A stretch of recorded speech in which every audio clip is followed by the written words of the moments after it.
I tend to collect things that are related to either death or eyes. It winked at me in the window and it said, "Buy me." We can't take our wealth or riches with us, but we can enjoy them while we're here. I'm quite fascinated by the whole aspect of it. Shall I stop?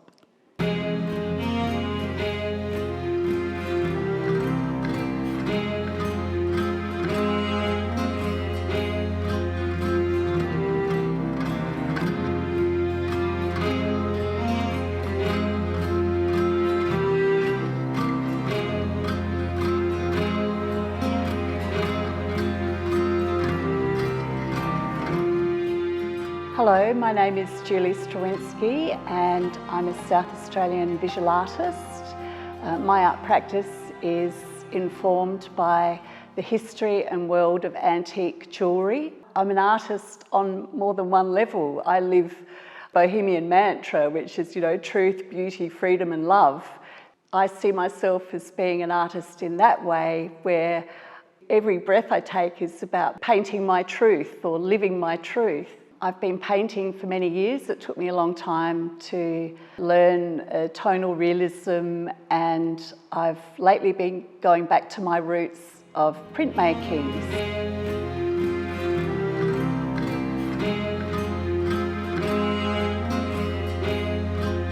I had organised to have this exhibition a couple of years ago, and of course COVID hit. And I was thinking, how on earth am I going to fill the space? Because of family issues and things, I just didn't get the work I had planned done.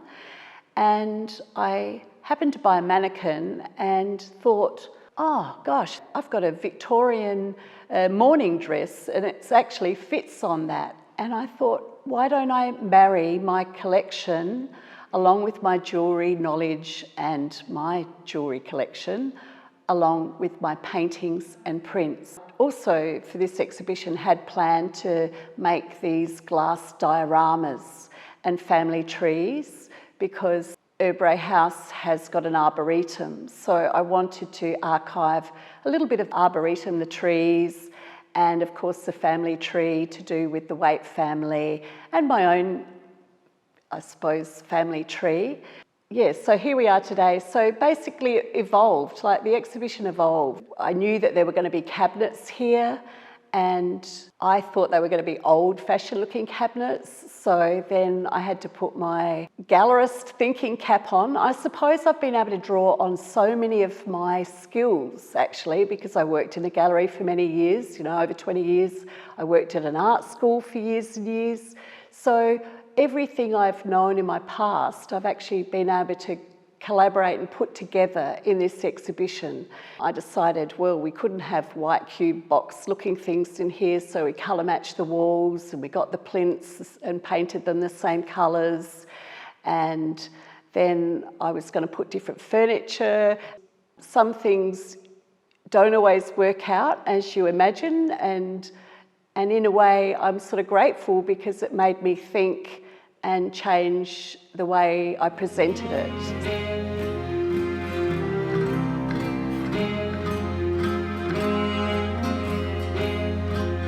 This exhibition we have here at Urrbrae House today is inspired by the love story of Peter and Matilda Waite. He gave her a ring of promise. There is a little posy ring, and whilst talking to the historian Lynette Zeitz here, she told me about this article that was in the Advertiser, and from there I went on this journey of discovery of learning about that ring, and that's when I also discovered the letterpress blocks. They were carved and printed for old Victorian catalogues. People didn't have access to shops and things, so they would get these catalogues sent to them and they would choose their jewellery that they would buy from there. After many, many nights on the internet, I collected well over 400 letterpress blocks, and I managed to get my hands on a letterpress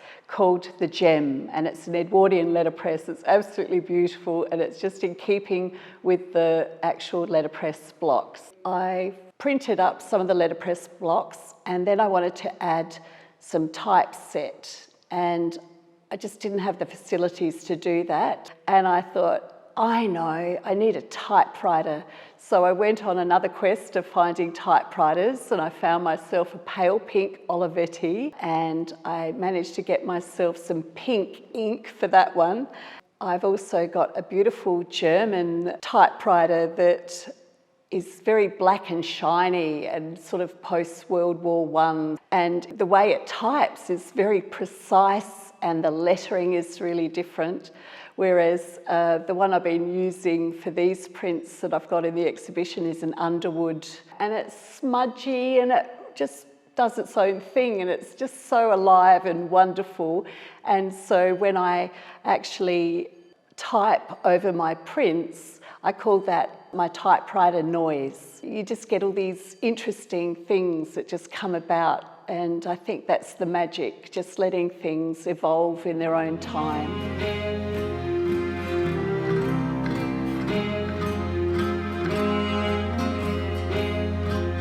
I've had some fun adding some of my private collection, of course, to the exhibition, and there's an actual photograph of me here behind me, actually, when I was about 15, and it was taken at a place called Pioneer Village, and you used to get dressed up. They'd photograph you in costume. I still get a bit of a smile out of that because obviously I've been a collector and into vintage and antiques for a very long time.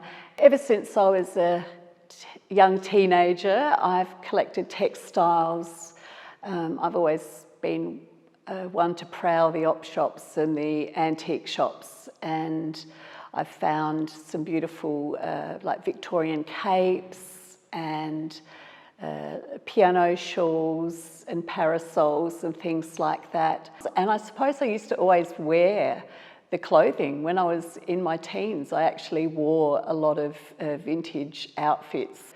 They're silk and beaded and just beautiful garments. And of course, I've found antique shoes and antique buckles, and I've actually painted some eyes on the buckles, just as a bit of an artist conceit type thing.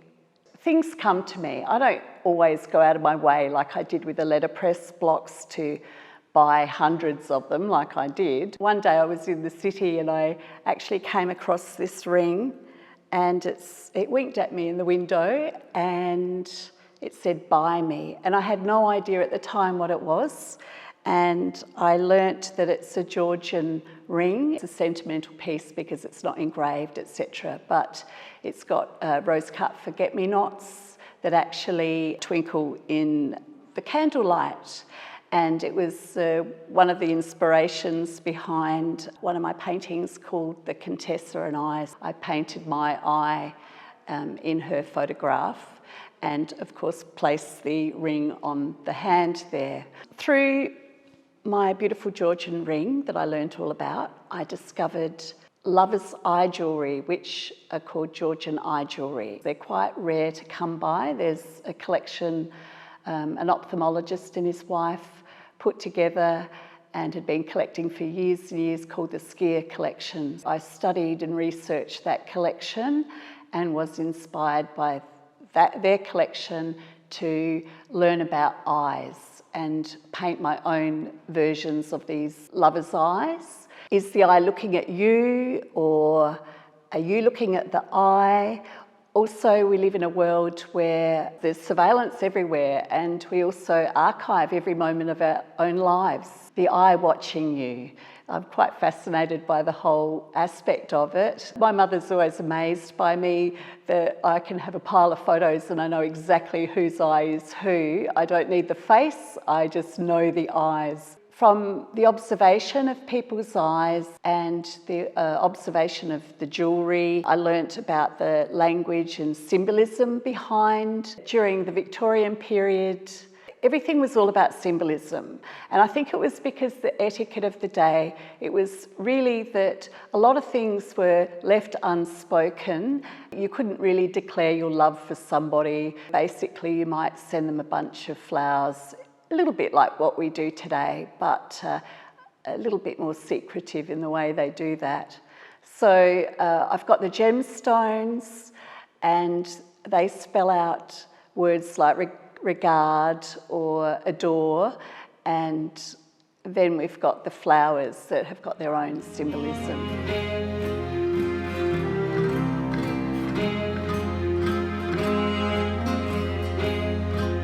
I tend to collect things that are related to either death or eyes, and sometimes I get lucky and I can combine the pair. I've got some tear catchers over in the cabinet, and they were used during times of mourning. You would cry into these little glass vials, and once they were full, the time of mourning was up. Then we've got my Vanitas paintings, and they are a reminder that although I collect and have beautiful things around me, you can't take your riches with you. In the Vanitas, you might have a skull, and you have other symbols like pearls for tears, and quite often you have bubbles, like soapy bubbles that, just they disappear. So we can't take our wealth or riches with us, but we can enjoy them while we're here. I live and breathe antiques. Objects from the past, they resonate on a completely different level. They've got like a DNA. They give you so much. They give you little secrets that haven't been divulged for years. It's sort of like being a private investigator, learning about things. So that's what really inspires me. My painting over there of the Mix Master, that's a Mix Master from the 1950s, and my friend Ian, who passed away recently, he had a big antique shop and we used to just love going there, and he had one in every colour, which was really rare.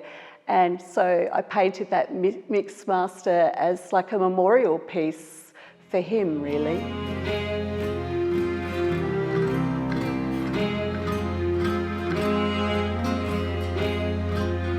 I really like painting on inanimate objects. I sometimes collect old vintage books, then I'll look inside it and read something, and then I'll do a little painting on the cover in response. And whilst I was thinking about my Mix Master, I came across some wooden spoons. I thought about, I had like a Welsh loving spoon, and they used to be carved by a suitor and then given to their sweetheart-to-be. I started collecting wooden spoons and decided to do some eye studies. I didn't want to spend a lot of time on them. I wanted to keep them really fresh and alive. They're beautiful actually, and they sort of show people's personality because each spoon has its own story. We all have our favourite spoon or chair at home, and quite often with the wooden spoons, some are burnt and some are scratched and they've been broken or they've been recarved. So by putting the eyes on the spoons, it just gave it a different sort of angle of eye portraiture.